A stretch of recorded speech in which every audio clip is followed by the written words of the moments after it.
Good evening, ladies and gentlemen. Members of council, are there any disclosures of pecuniary interest this evening? I see none, so we'll move on to the adoption of the council minutes in regard to those held on December 7th.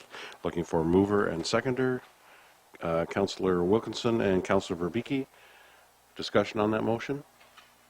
All in favor? And carried. And then also looking for mover and seconder on the special closed meeting held that same day, Councillor Dunn and Deputy Mayor McDonald. Discussion on that motion? All in favor? And carried. Any business arising out of those minutes? I see none. There are no public meetings or court of revision this evening. The first reports of staff and delegation in regard to all-terrain vehicles is being postponed for the time being. The person representing is not able to attend this evening. So we'll move to the second report regarding the Henry Camp Youth Committee. And I believe Amanda will be starting us off with a report. Yes, thank you very much, Mayor Patterson, and good evening, Council.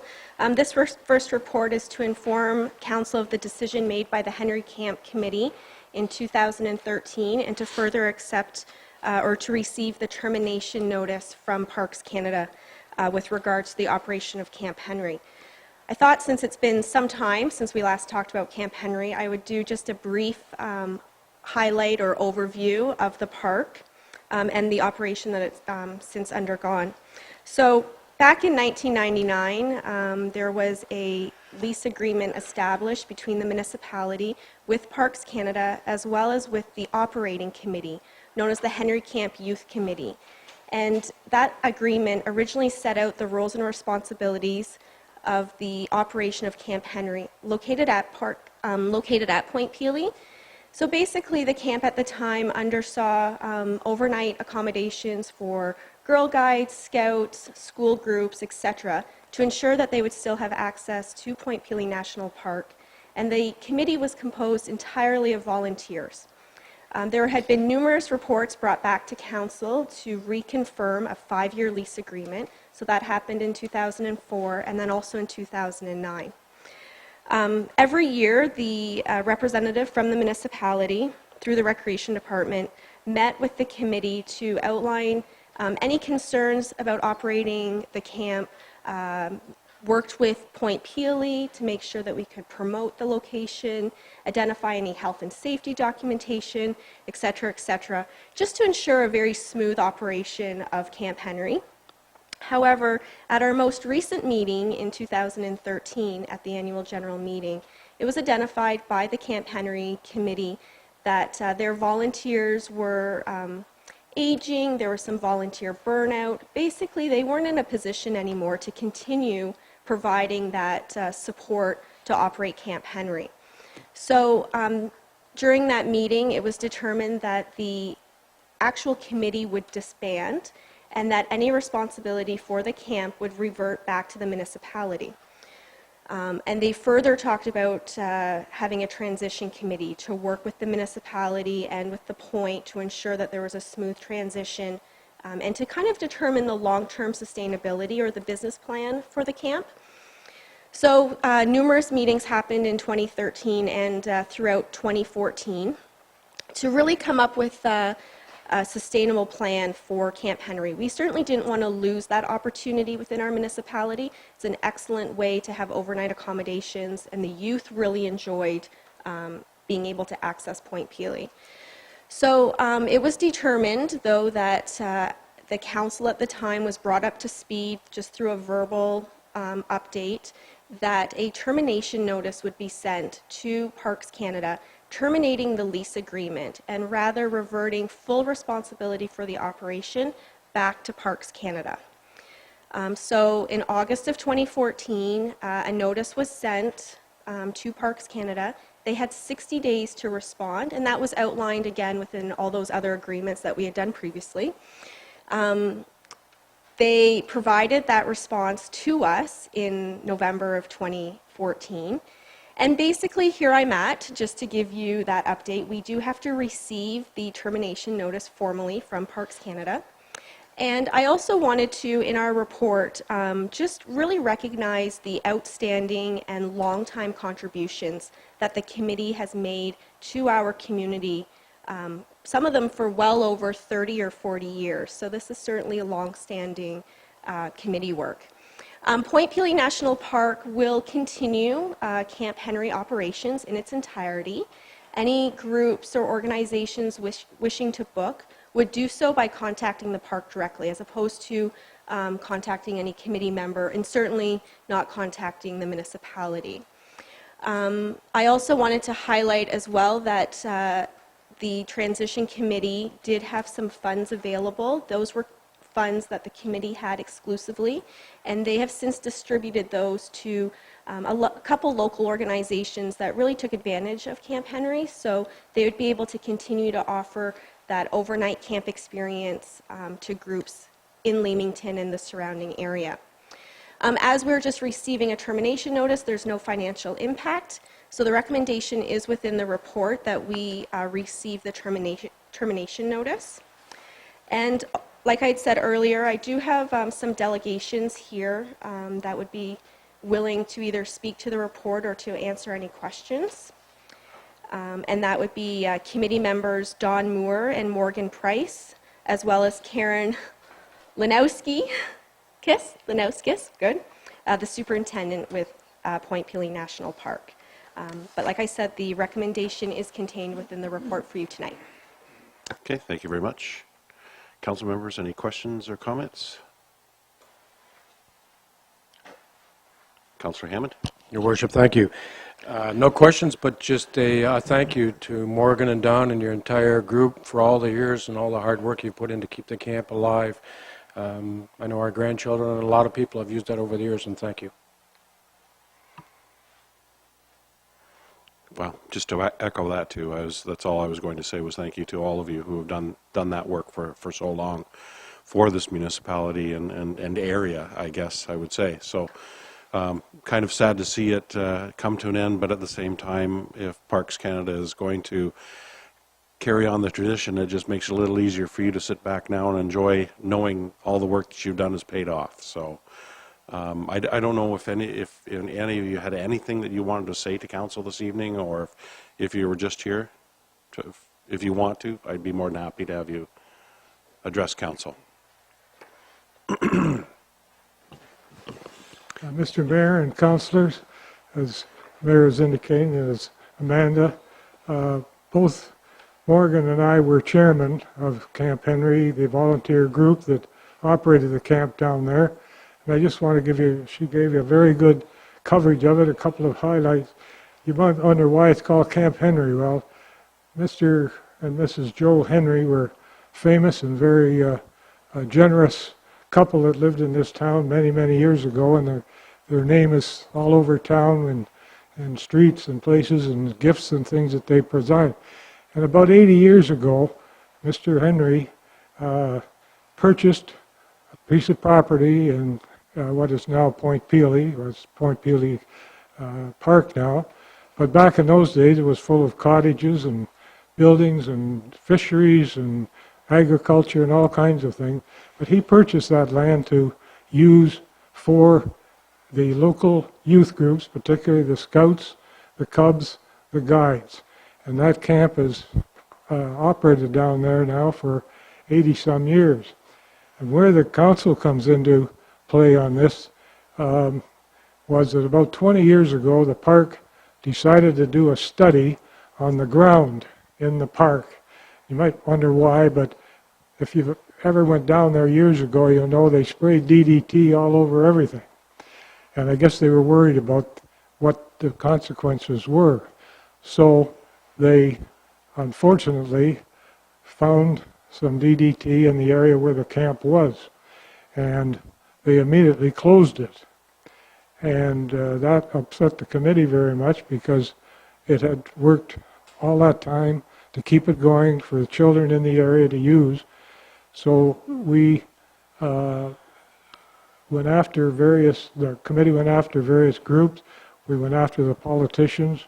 We talked to various service clubs, see if one of them might take on the responsibility for operating Camp Henry. The problem with the committee, we were all volunteers. We had no direction. We weren't a registered group. We weren't a company or anything. And we could not sign the lease for Camp Henry. So it was a matter, we had to find somebody to sign that lease. And along the way, somebody suggested, well, let's approach the park. And thank goodness our dearly beloved Rick Atkin was an employee at that time.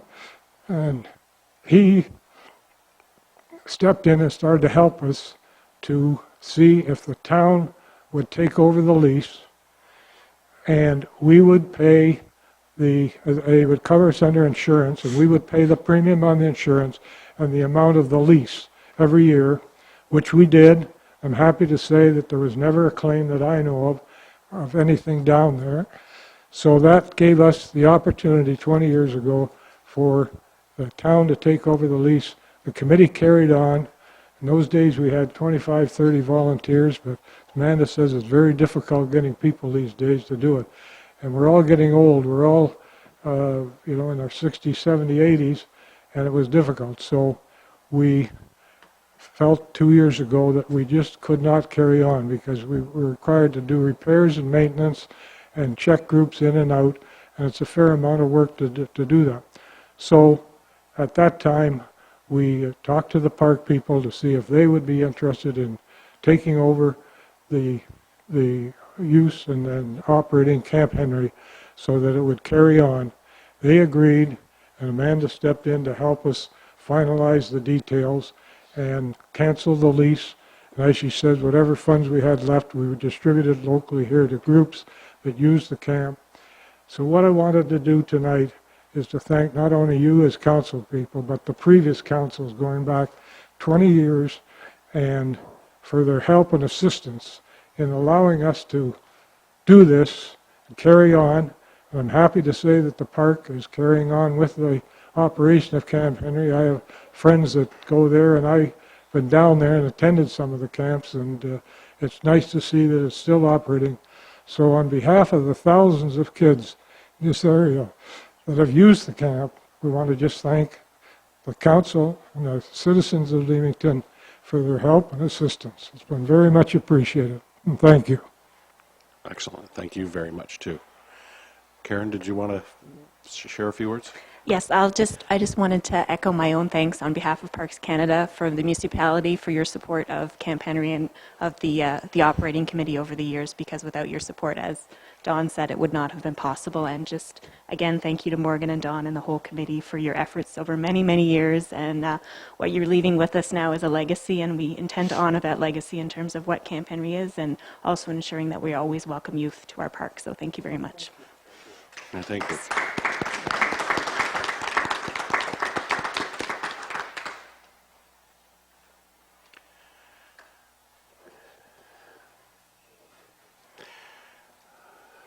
So, if there are no further questions or comments from council, we do have a recommendation before us. Deputy Mayor is moving, supported by Councillor Hammond. Discussion on the motion.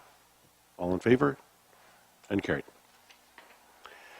Next item on the agenda is a report regarding zoning bylaw amendment in regard to Destiny Estates. And I think Brian is starting us off with a report.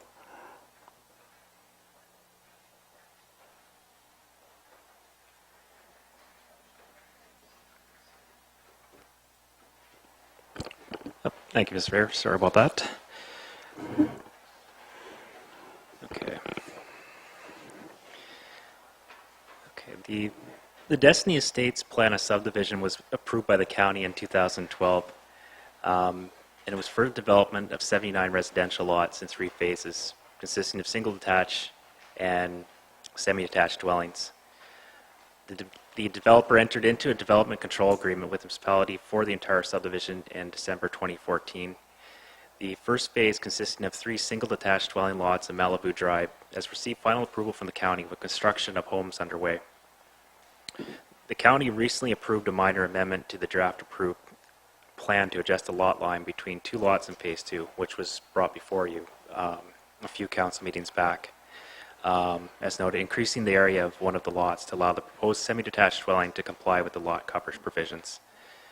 Council recently approved the passing of a bylaw to remove the holding H symbol from the zoning within Phase 2, allowing the developer to submit building permit applications for the proposed single-detached and semi-detached dwellings subsequent to the final subdivision plan for Phase 2 being registered, which is the next step in the process for the applicant. The purpose of the application before you tonight is to amend the zoning of the semi-detached dwelling lots within the second and third phases of the Destiny Estates plan of subdivision. The amendment seeks to increase the maximum lot coverage from 40 to 50%, permit a reduction in the minimum front yard setback from 6 meters to 5.49 meters, and lastly, to permit a reduction in the minimum exterior side yard setback from 4.5 meters to 4.19 meters. The amendment is being requested to permit larger semi-detached dwellings on smaller lots. Administration is of the opinion that the overall impact of the requested zoning bylaw amendment is a development consisting of more building, less front yard and exterior side yard, and a higher ratio of lot coverage to landscape open space. The resulting impact of the requested increase in lot coverage is a development with more building on a lot, resulting in a slightly smaller front yard, as just noted. The type of semi-detached dwelling that's being proposed is typically built to the rear and side yard setbacks. So which that means, regardless if the application was submitted or not, there would be no change in the amount of rear yard or side yard being provided. It's also noted that the semi-detached dwellings that are being proposed are often built to the maximum lot coverage, which prohibits the construction of accessory structures, decks, and other small sheds within the side yards and rear yards, keeping the space clear and unobstructed, which would result in overcrowding. It should be finally noted that the requested increase is the maximum that administration feels can be considered before factors such as overcrowding begin to become an issue. With respect to the resulting impact of a requested reduction in front yard setback, it's a development where buildings are allowed to come closer to the extent of the public right-of-way than the standard 6 meters. 6 meter front yard setback that is established for other residential zones relating to low density residential development.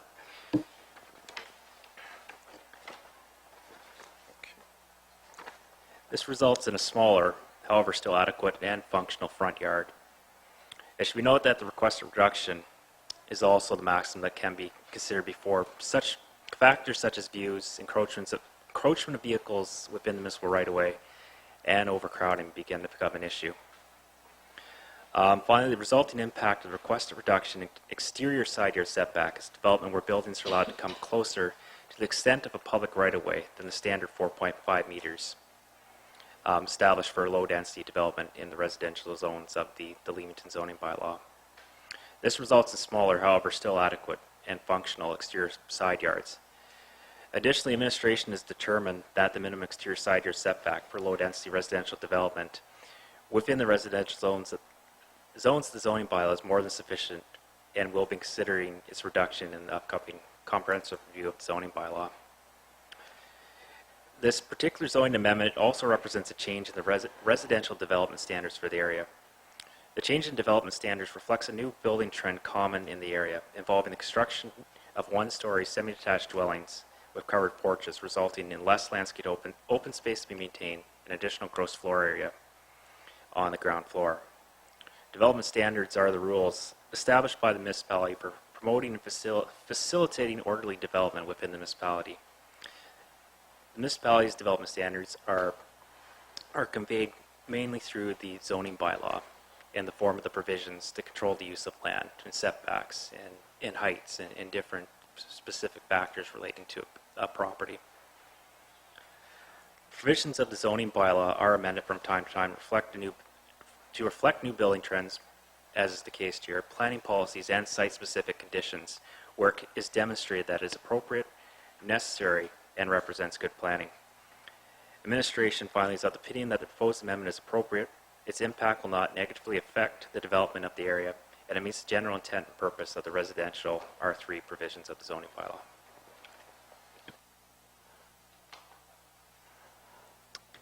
Okay, thank you very much, Brian. Any questions or comments from council? Quick question for me, Brian. You mentioned in your talk near the end there that a review of the comprehensive zoning bylaw, was it? That's correct. Is forthcoming. And in that, you're considering looking at this as a standard, possibly recommending this as a standard going forward? That's for the exterior side yard setback. In other applications, has been identified the setback that has been provided, the minimum setback, is more than enough than to serve the purposes of that particular setback. So during the comprehensive review, it's administration will be investigating, possibly looking at a reduced number, since we are receiving applications to Okay. seeking reductions. So. Okay. Deputy Mayor? Thank you, Mr. Mayor. I like it when we work with the developers to help them with a vision. As long as you are confident that we're not getting into the overcrowding issue, and I'm relying on that because you said it, you put it on the table that you don't think we're going in that direction. You're also comfortable saying this is the way of the future. So we're all the way of the future planning for this type of subdivision. So we're all putting our eggs in your basket. We have had subdivisions where we've had issues further on in development.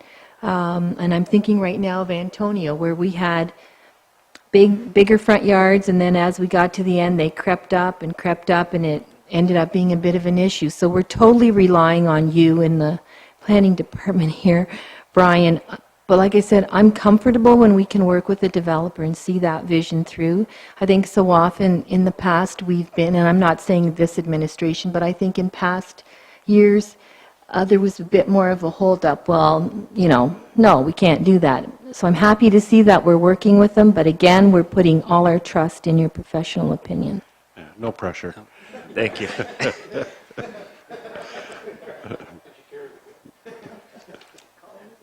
Okay. Any comment, Brian? You're comfortable? Yeah, I was just going to say, a lot of this, it has to do with the development on the other side of Destiny Drive being single detached dwelling. It's a less compact form of development, so there's more separation between the units.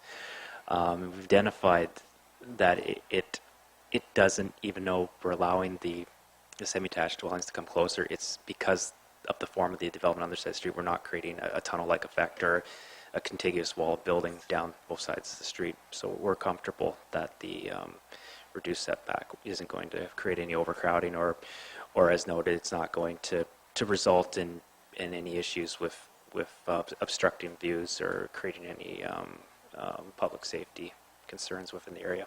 Okay. Do you have a further, Deputy Mayor? So then we're not going to change our mind on the other side of the street No, in the future at all, because we're trying to avoid that. Our opinion was based on the development that was approved on the other side of the street through the plan of subdivision process, and in the development control agreement, it was identified that the type of development on that side would be single detached dwellings. So our opinion was based on those factors, that there aren't going to be any changes that would change the nature of the street. So we're confident no one's going to ask for any changes? Because I'm just saying, I guess what I'm saying is, so we're saying it's fine on this side of the street. Can we say that it won't be fine on the other side of the street? You're speaking into regards if they were to propose, if it were to be proposed on the other side, it's our opinion that it would result in overcrowding. Like I said, our opinion was based on that development being less compact, that it was okay to allow this on one side, being that based on the type of development that's proposed on the other side. However, if proposal did come forward to change the development from singles to semis, it would be difficult for us to support that, Okay. because it would result in our opinion, overcrowding. Okay, we'll remember that. Yeah. Thank you. Councillor Wilkinson? Thank you, Your Worship. I just wanted to thank the Deputy Mayor for that comment. I read this report, and I thought the request was minor in nature at first when I read it, and I didn't put thought towards, giving a few feet here and there, how it could overcrowd as we get going further. And I thought the same thing, what's going to happen across the road here. So I appreciate you made that comment. It's a good point for us new fellows up here, but I don't think it's too ridiculous of a request, and I would move the recommendation. Thank you. Okay, we have a motion supported by the Deputy Mayor. Councillor Dunn? Thank you, Your Worship. My question is just regarding the decks and the shed you were talked about that they wouldn't be allowed to, but when it comes to the actual sheds, you don't have to have, it's a smaller size, you don't have to get a permit for that, do you? No, you don't. So that may happen anyway, so that's not... It is, there is a potential that in some of these developments, not just singling out this one, that there may see a shed or two. But based on our bylaws, it wouldn't be permitted. But it'd be hard to say that there won't be any. Yeah. And I see both the solicitor and the developer here. Were you just here for questions? Yes, we were here for questions, just to also confirm that what the developer is attempting to do is encourage a higher value subdivision. And it was thought that by having these larger semis with the covered porches, without the haphazard decks, that it would encourage higher value development across the street. To my left here, this is Jason Santos. He's been involved in creating some architectural renderings, which we did bring this evening in case you wanted to see what this would look like. We felt that perhaps having a visual of the setbacks might be of some assistance to you. So we did bring Mr. Santos' drawings for you to see, if you Okay. care to see them. Marianne, you have them? Sure, why not? Won't hurt.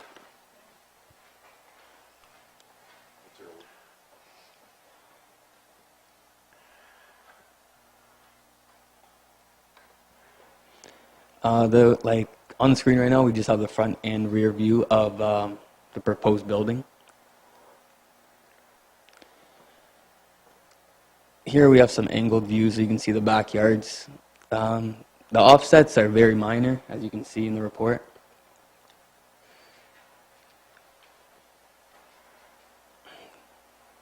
These images will allow you to see an example of full-size vehicles will be able to park in the driveways.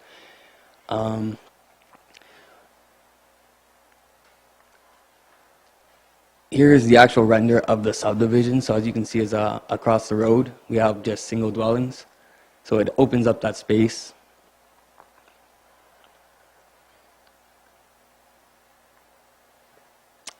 And this will be basically the view from the road. Okay. Questions, comments? We're all good? Yeah.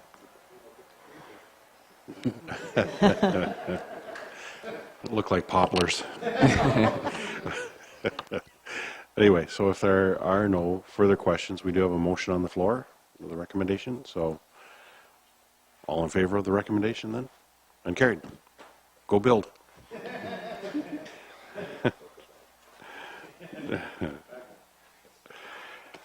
The next report is also from Brian in regard to the development control agreement in Gulfwood Estates.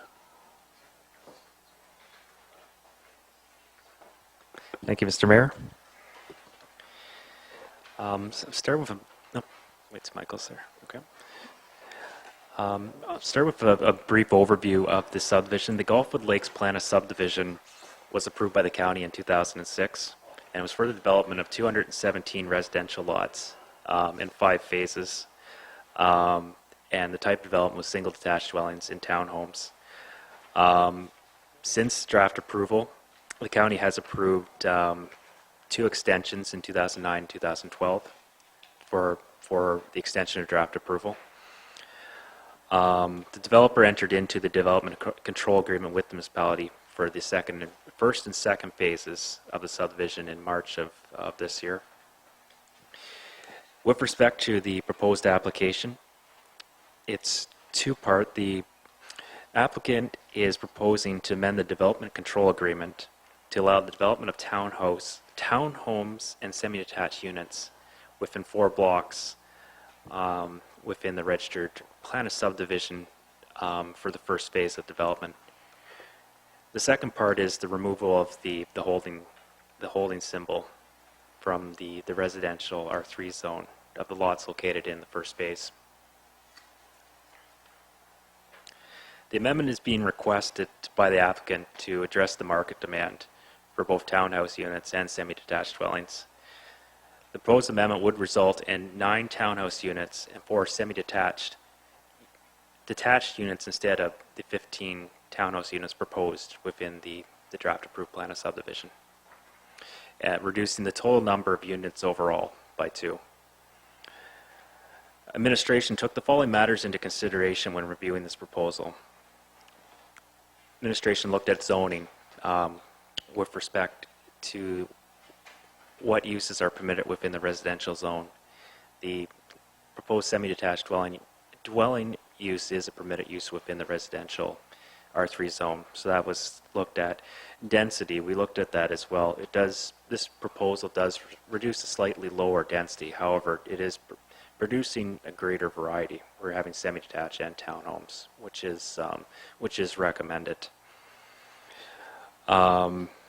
Looked at changes to the registered plan, the registered draft plan, or registered plan of subdivision.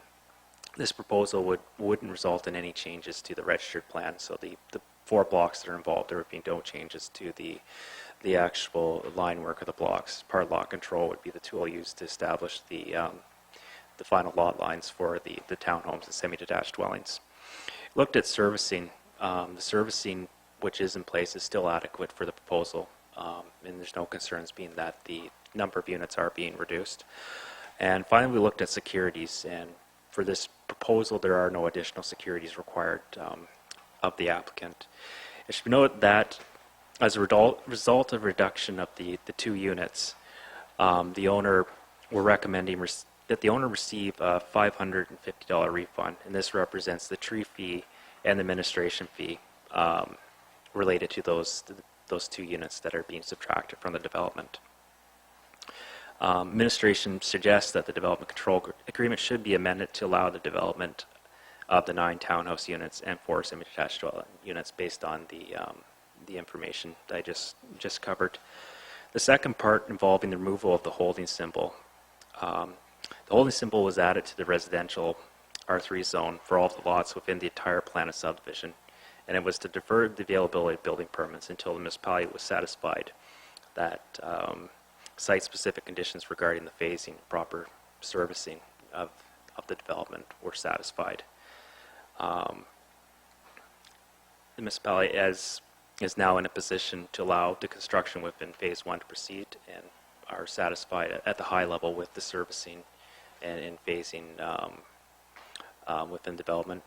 With respect to when the building permits come in, there will still be minor servicing issues that would be addressed as the normal practice of the building permit, even with the removal of the holding H symbol. Notice of intent to remove the holding symbol in accordance with Plan Act was issued, and overall, the administration is in favor of the 2 recommendations. Okay. Thank you very much. Council, questions? Moved by Councillor Verbicki, supported by Councillor Hammond with question. Your Worship, thank you. Brian, I guess my question, being a little frivolous in nature, really hasn't anything to do with the proposed change because it's really ineffective. But I just wonder why we return $550 when, in fact, we do more work to prepare for this report and to move forward. I know some of it's trees and other things. As I said, it's frivolous, and I see Mike laughing, but... Yeah, we did it just based on the numbers that the fee that we had determined was based on the number that they proposed, and we looked at the reduction, taking away the 2 units, that we thought it would be appropriate to to return that money. But I can see what you're saying as well, that there still is the work involved. That was my thought. Yeah. Thank you. No further questions or comments? Mr. Gallagher, I trust you only here to answer questions, okay? What are council's opinion? All in favor of the motion? And carried.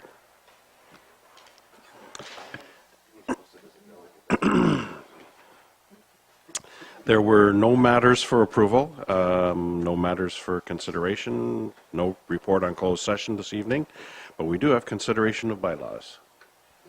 Bylaw 52315 being a bylaw to amend the comprehensive zoning bylaw number 890-09 for the municipality of Leamington, which pertains to the subject land ZBH 123, Phase 1, Gulfwood Lakes Plan of Subdivision, and bylaw 52715 being a bylaw to confirm the proceedings of council from its meeting held December 14th. Looking for mover, seconder, Councillor Dunn, Deputy Mayor. Discussion on the motion. All in favor? And carried. There were no notices of motion circulated, and so that puts us into open session for council and admin. Deputy Mayor? Thank you, Mr. Mayor.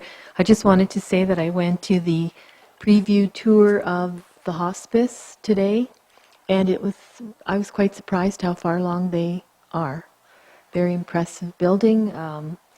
Lots of neat little perks, different than the hospice in Windsor since I'm familiar with it. Lots of donated extras. There's a beautiful sunroom donated by Miss Lizzie's Tea. I believe it's the volunteer, I think it might be the auxiliary, I'm not sure, don't quote me on that. But they're donating a grand piano, and there's a spot for that in the lobby. Absolutely lovely. Lots of dignitaries there, and Mr. McNamara, Mayor McNamara, donated some money from his annual golf tournament. So it was a really well-attended event and really nice to see how far along they are. I was quite surprised. I mean, the walls are painted, light fixtures are up, still putting flooring in. Lots of bathroom fixtures are in as well. So, and the kitchen's in. The kitchen's quite impressive. Lots of donated services. So it's Wonderful. really a nice coming together of a needed service in our community, but to see it top-notch is great. Good. Thank you very much. Councillor Hammond? Your Worship, thank you. Today, this morning, as I went through town, and I think it has to do with the weather or something, we had garbage again strewn all over the uptown on Talbot Street East. And I'm wondering if we can't take a look at maybe trying to get some recommendations or some suggestions from administration. You know, we have those large baskets that are attached to the poles, and they seem to be gathering a lot of garbage, and I think some of it's from the merchants, which eventually, you know, ends up on the streets and elsewhere. I think that people that walk downtown really don't need a large basket to put garbage in. I mean, you may drop a water bottle or something in it, but I wonder, and I question why we have these large containers, and it's becoming a larger problem. I mean, you know, you hear about it on a more frequent basis.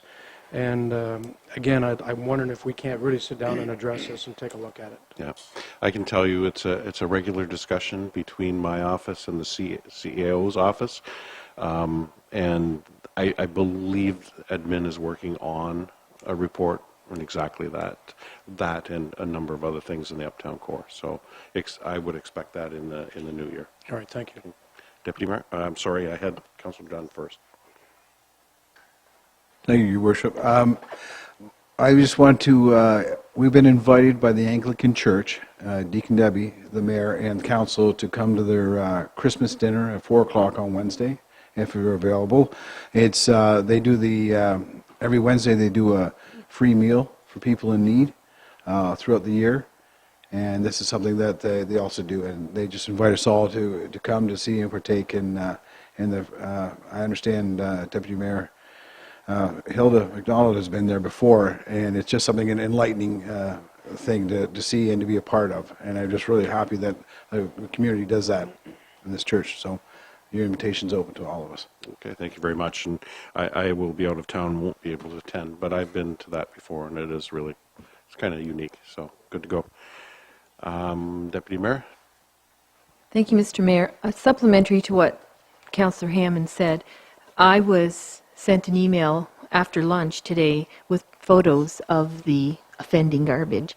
And I emailed Mr. Sharon right away, and he had not heard of it.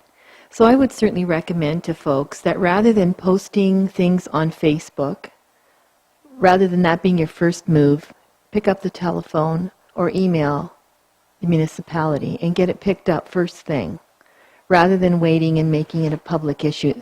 We can help ourselves in this. When I worked uptown, we policed other people. There was a business. She was constantly throwing garbage. We watched her, and after the third time, we called bylaw, and they went and spoke with her. So it does take some initiative on people's parts. You can't just do it and create an issue. And I'm not saying Councillor Hammond did, but that's how it came to me. It started as a Facebook issue. You can help yourself. Yep.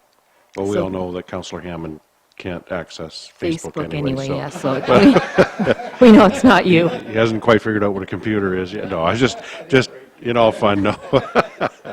And what people don't realize is that it's not the municipalities. We do not collect garbage in the uptown core area.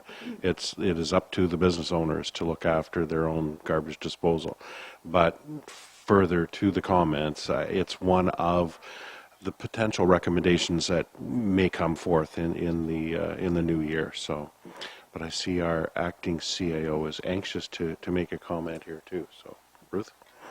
I appreciate the Deputy Mayor's comments about contacting the municipality as your first course of action if things like that are happening in the community and the public has an issue with it, that we will take those steps to address it. So if probably the best course of action at this point is to contact by law enforcement. We can look at the issue and see try to find where it's coming from and address it that way. It may actually be a public works issue, but we don't leave it up to the public to try to figure out who to call. At this point, let's just indicate call by law enforcement, and we will work on tracking down the issue, and we'll work on that report and get it brought forward. Okay. Thank you very much. Anything from staff at all? No? All right, then we will move on to announcement of upcoming meetings. Date correction from our agenda. It's actually Wednesday, December the 16th. There will be the Union Water Joint Management Board meeting at 9 a.m. at Kingsville Arena and Essex County Council at 7 p.m. in the council chambers in Essex. And Monday, December 21st, we'll be back here at 6 p.m. for our next council meeting. Statement of members non-debatable. Motion to adjourn. Councillor Verbicki, Councillor Wilkinson. Does anybody want us to discuss this for another 4 minutes so that I actually get the right time? All in favor? And carried. Good night.